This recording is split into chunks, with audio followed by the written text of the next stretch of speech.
1943 ईस्वी में जापान ने जब जंग का ऐलान किया तो इसका पहला निशाना रंगून बना। उसी रात शहर में पहला ब्लैक आउट हवा और रोशनियों का ये मरकज घटा टोप तारीकी में डूब गया।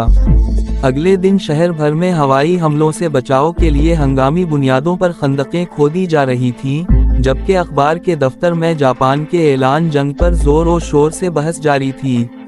रंगून रेडियो ने उर्दू और पंजाबी में जापान मुखालिफ प्रोग्राम नशर करने शुरू कर दिए।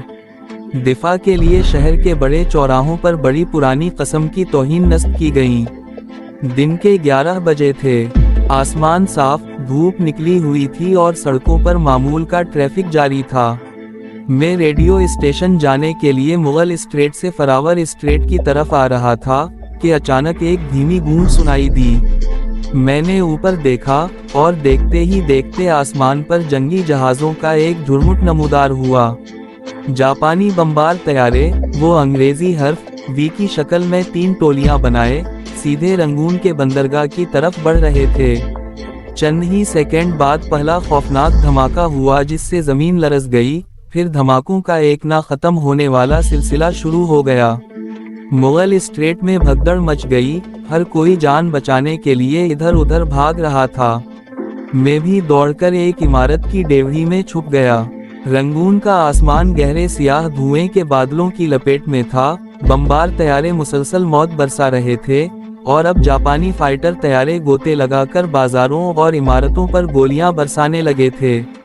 हर तरफ चीख व पुकार मच गई। धमाकों की आवाजें इतनी शदीद थीं कि लगता था बम साथ वाले बाजार में फट रहे हैं। फाइटर तैयारे दहाड़ते हुए ऊपर से गुजर रहे थे। मालूम नहीं ये क़यामत का मंजर कितनी देर तक बरपा रहा। ना हवाई हमले के खतरे का अलार्म बजा और ना ही सब ठीक है का। तैयारों के वापस जाते ही लोग सड़कों पर निकल आए और घरों की तरफ दौड़ पड़े। मैं भी तेज कदमों से रेडियो स्टेशन की तरफ बढ़ा। मुगल स्ट्रीट से बाहर निकलते ही तबाही के खौफनाक मनाजिर नजर आए। बमों ने जगह जगह गड्ढे डाल दिए थे और कई इमारतें गिर पड़ी थीं।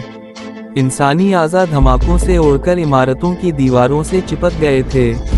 फ्रीजर स्ट्रीट पर वाक़े विष्णु होटल के बाहर चारपाई पर होटल का मोटा मालिक गोलियों से छलनी पड़ा था। तुर्की होटल के दरवाजे खिड़कियां टूटी हुई थीं और केक पेस्ट्रियां सड़क पर बिखरी थीं। रेडियो स्टेशन वाली गली के कोने पर मैक्सम बार का अगला हिस्सा बर्बाद हो चुका था और गैर मुल्की मलाहों की लाशें पड़ी थीं।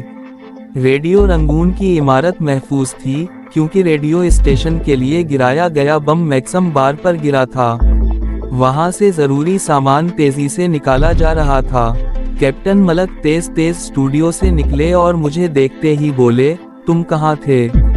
फौरन अखबार के दफ्तर पहुँचो, शाह जी वहीं हैं, मैं भी आ रहा हूँ। अखबार के दफ्तर की तरफ आते हुए मेरी नज़र 39 स्ट्रीट पर पड़ी।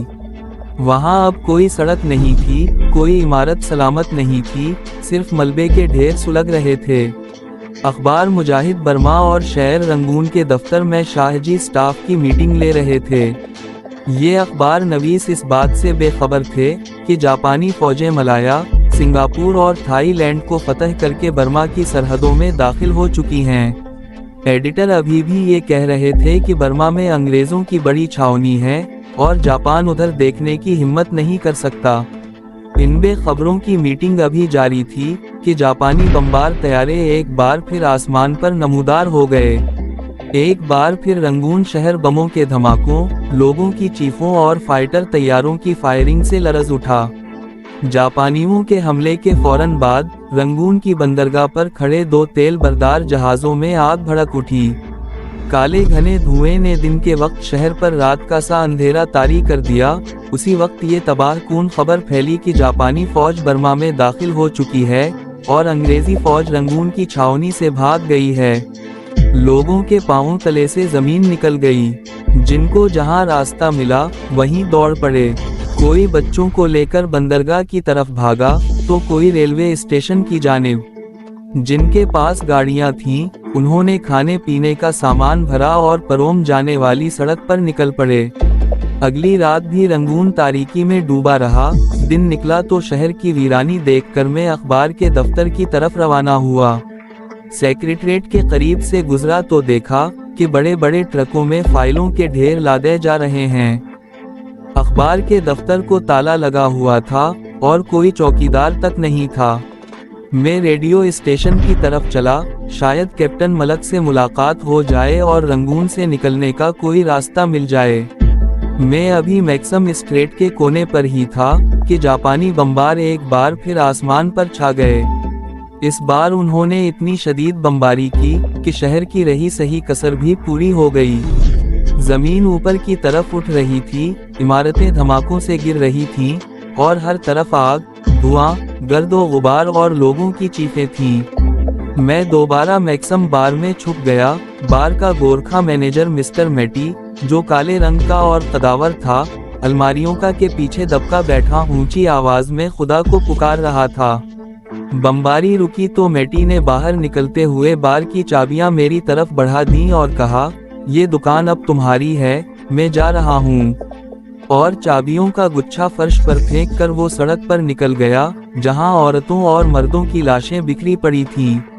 अब बड़े पैमाने पर गैर बर्मियों की हिजरत शुरू हो चुकी थी। बर्मी लोग ज्यादातर जापानियों के हामी थे और उनकी पेशकदमी में आसानी पैदा कर रहे थे। मैं अकेला था, कहाँ जाता? बंदरगाह से जहाज मिलने का सवाल ही पैदा नहीं होता था। जाने क्यों मुझे कमाइट वाले बशीर साहब का ख्याल आया। मेरा जहन अभी नातजर्बाकार था और मैंने हालात का सामना करने के लिए कोई बेहतर रास्ता नहीं सोचा। मैं पैदल ही कमाइट की तरफ चल पड़ा, जो वहां से चंद मील दूर था। मुझे ये भी मालूम नहीं था कि जिस सिमत में जा रहा हूँ, जापानी फौजें उसी तरफ चली आ रही हैं। होना तो ये चाहिए था कि मैं ये दास्तान किसी गोशा फरागत में गर्म चाय के साथ सुना रहा होता, मगर जिंदगी हमेशा हमारी मर्जी के मुताबिक नहीं होती। रंगून शहर तेजी से खाली हो रहा था और जापानी फौजें सैलाब की तरह बर्मा में बढ़ती आ रही थीं। लोग अपने मकान छोड़कर जान बचाकर भाग रहे थे। मेरे तमाम वाकिफ कार जा चुके थे। मैं अकेला दिल में ये उम्मीद लिए कमाइट की मुजाफाती बस्ती की तरफ बढ़ा कि बशीर साहब की कोठी में उनकी फैमिली से पनाह मिल जाएगी और रंगून से निकलने का कोई बंदोबस्त हो जाएगा। रंगून से कुछ दूर एक लॉरी मिली जो सामान लादे कमाइट ही जा रही थी। लॉरी वाला बर्मी जबान में कुछ समझाता रहा, मगर मेरी समझ में कुछ ना आया। मैं कमाइट की बस्ती में उतरा तो मैं चौंकना हो गया, क्योंकि सारी बस्ती खाली हो चुकी थी। बशीर साहब की कोठी का लोहे का गेट खुला था और बरामदे में खाली डब्बे और बेकार सामान बिखरा पड़ा था। कमरों में फर्नीचर लगा था, मगर बशीर साहब की फैमिली का एक फर्द तो किया, हत्ता कि नौकर या चौकीदार भी वहां नहीं था। अब मुझे एहसास हुआ कि रंगून छोड़कर मैंने गलती की है। मैं अपने वतन से हजारों मील दूर एक ऐसे मुल्क में तन्हा रह गया हूँ जिस पर दुश्मन की फौजें कब्जा करने आ रही हैं। मैं कोठी की छत पर आया तो चारों तरफ मुकम्मल वीरानी छाई थी। अचानक एक फौजी ट्रक मशरिक से आया और तेजी से रंगून की तरफ निकल गया। उसी लम्हे आसमान पर जापानी तैयारे नमूदार हुए और दाएं बाएं गोते लगाकर गोलियां बरसाने लगे। मैं जल्दी से नीचे आ गया, कुछ समझ नहीं आ रहा था कि क्या करूं। मैं कोठी के बरामदे में सुतून की ओट से सड़क को तक रहा था कि अचानक बशीर साहब का नौकर, जो मुझे जानता था, भागता हुआ आया और गेट वाली कोठरी में घुस गया।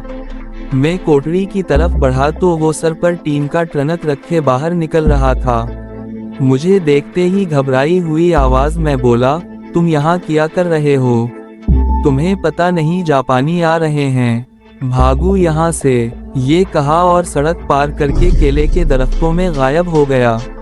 मैं भी उसके पीछे दौड़ा, मगर सड़क पार ही की थी कि ऊपर से एक जापानी तैयारा गोलियां बरसाता निकल गया। गोलियों की बाढ़ मेरे बिल्कुल करीब से सड़क को उधेड़ती हुई गुजरी और मैं सड़क के किनारे औंधा लेटा था। तैयारा गुजरते ही मैंने खुद को ढलान की तरफ लुढ़का दिया और केले और शरीफे के दरख्तों के झुंड की तरफ भागने लगा। मेरा रुख रंगून शहर की तरफ था। थोड़ी दूर गया ही था कि करीब से फायरिंग की आवाजें आने लगी। मैं वहीं बैठ गया और मैं क्या देखता हूँ कि सामने से 15-20 जापानी फौजी नीम दायरे की शक्ल में हाथों में राइफलें पकड़े मेरी तरफ बढ़ते चले आ रहे हैं। मैं अब भाग भी नहीं सकता था क्योंकि उन्होंने मुझे देख लिया था। जल्दी ही वो मेरे सर पर पहुंच गए। एक जापानी फौजी ने मुझे गर्दन से पकड़कर ऊपर उठाया और करख्त लहजे में कुछ कहा, फिर दूसरे सिपाही की तरफ धकेल दिया। उसने पीछे वाले सिपाही की तरफ धक्का दिया जिसने बिजली की तेजी से मेरे हाथ पीछे करके बांध डाले। किस्सा मुख्तसर, जापानियों ने मुझे बशीर साहब की कोठी के एक कमरे में बंद कर दिया। इस कोठी को इन्होंने अपना रेजिमेंटल हेडक्वार्टर बना लिया और वहां जापानी परचम लहरा दिया। मैं कमरे की सलाखों वाली खिड़की से देख रहा था कि जापानी फौजी ट्रकों और जीपों में तेजी से रंगून की तरफ जा रहे थे। बर्मा पर जापानी कब्जा हो चुका था और मुझे बशीर साहब की कोठी के एक छोटे से स्टोर रूम में कैद कर दिया गया था। खिड़की में मजबूत लोहे की सलाखें लगी थीं और गेट पर जापानी गार्ड मौजूद था। बाहर जापानी सिपाही ऊंची आवाजें निकालते हुए ट्रकों से असलहा और मशीन गनें उतार रहे थे। मेरे जहन में रंगून में सुनी हुई जापानी फौजियों के तशद्दुद की कहानियां गर्दिश कर रही थीं, बर्फ की सलें, नाखून उखाड़ना और जलते सिगरेट। ये सब याद करके मैं खौफ से लरज रहा था। कुछ घंटे गुजर गए और कोई अंदर न आया। फिर अचानक दरवाजे की कुंडी खुलने की आवाज आई और मेरा दिल धक से रह गया। 2 जापानी फौजी अंदर दाखिल हुए, एक सिपाही और एक अफसर। उसके कांधे पर 2 फूल थे। अफसर ने अपनी छोटी छोटी आंखें सुकीड़कर मुझे घूरा, फिर टूटी फूटी उर्दू में पूछा कि कोठी का मालिक कहाँ छुपा है। मैं समझ गया कि उन्हें बशीर साहब की तलाश है। मैंने जवाब दिया कि मैं उन्हें नहीं जानता, मैं तो रंगून शहर छोड़कर जान बचाने के लिए परोम भाग रहा था जब आपके सिपाहियों ने मुझे पकड़ लिया।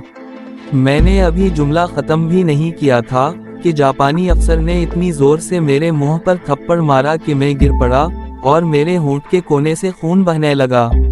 उसने गरज कर अपनी जबान में कोई हुक्म दिया और बाहर निकल गया। मेरे हाथ अभी भी पीछे बंधे थे कि पीछे रह जाने वाले सिपाही ने जेब से रस्सी निकाली, मेरे पाँव भी बांधे और मुझे 2-3 ठोकरें मारकर चला गया और बाहर से कुंडी लगा दी। मैं बेबसी की हालत में फर्श पर पड़ा था। बमुश्किल रेंगता हुआ खिड़की तक आया और सलाखों के दरमियान से बाहर झांका। मैंने देखा कि लॉन के कोने में बने नौकरों के क्वार्टर से एक बर्मी औरत ओसा चली आ रही है। ये वो औरत थी जो कोठी की सफाई किया करती थी। उसने सर पर केलों का एक बड़ा गुच्छा उठा रखा था। जब वो बरामदे के करीब से गुजरी तो मैंने धीमी आवाज में उसका नाम पुकारा। ओसा ने गर्दन घुमाकर मेरी तरफ देखा और वो मुझे देखती रह गई। फिर आंखों ही आंखों में मुझे खामोश रहने का इशारा किया और जापानी फौजियों के ट्रकों की तरफ चल दी। ये एक छोटा सा लम्हा था, मगर बर्मी नौकरानी की शक्ल में अंधेरे में उम्मीद की एक किरण चमक उठी। यहाँ एक बात वाज़ेह करना जरूरी है, बर्मा पर जापानी कब्जे के दौरान नफ्ता कालम ने बड़ा काम किया था। बर्मी लोग अंग्रेजी तसल्लुत से आज़ादी चाहते थे और जब जापानी फौजें आईं तो अक्सरियत ने उनको खुश आमदीद कहा।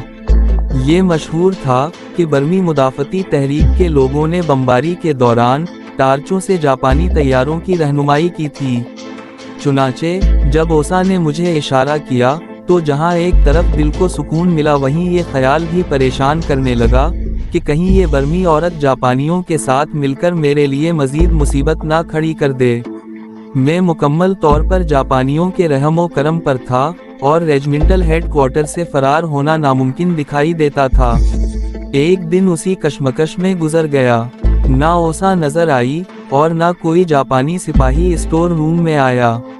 फिर शाम को वही जापानी कैप्टन 2 सिपाहियों के साथ आया। उसने पिस्तौल हाथ में लिया और मुझसे पूछगिछ शुरू कर दी।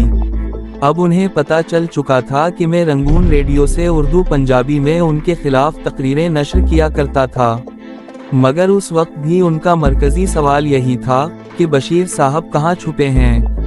जब मैंने लाइल्मी का इजहार किया तो मुझ पर तशद्दुद शुरू हो गया। इसकी तफसील मुनासिब नहीं, लेकिन जब वो कैप्टन और सिपाही चले गए तो मैं सारी रात और अगला सारा दिन दर्द से कराहता रहा। मेरा जिस्म तशद्दुद से नीम मुर्दा हो चुका था। ये तीसरी रात का जिक्र है। मैं बेबसी के आलम में फर्श पर पड़ा था। अचानक मुझे ताला खोलने की आवाज़ सुनाई दी और मैं समझा कि कोई जापानी अफसर मजीद अजियत देने आया है। दरवाज़ा आहिस्ता से खुला और एक इंसानी साया अंदर दाखिल हुआ। मेरी नीम व आंखें उसे तक रही थीं। साया मेरे करीब झुका और मुझे बर्मी नौकरानी ओसा की आवाज़ सुनाई दी। जल्दी उठो, यही मौका है। इस आवाज़ ने मेरे मुर्दा जिस्म में जैसे जान डाल दी और मैं फौरन उठ बैठा।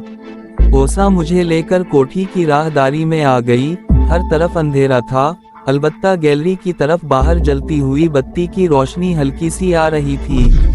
हम तेजी से चलते रहे। ये सारी कोठी मेरे लिए देखी भाली थी।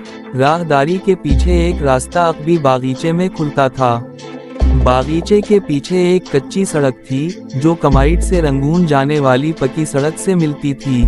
वहाँ कच्ची सड़क के किनारे अंधेरे में मुझे नारियल लदी एक बैलगाड़ी खड़ी नजर आई। एक उधेड़ उम्र बर्मी गद्दी पर बैठा घबराहट में इधर उधर देख रहा था। जैसे ही हम उसके करीब पहुंचे, उसने बर्मी जबान में ओसा को कुछ कहा। साफ जाहिर था कि वो कह रहा था, देर ना करो, जापानियों ने देख लिया तो गोली मार देंगे। दोस्तों, उम्मीद करते हैं आपको हमारी वीडियो पसंद आई होगी। जाने से पहले हमारी वीडियो को लाइक और चैनल को सब्सक्राइब करें। अगली किस्त में आपसे मुलाकात होगी, तब तक के लिए अल्लाह हाफिज।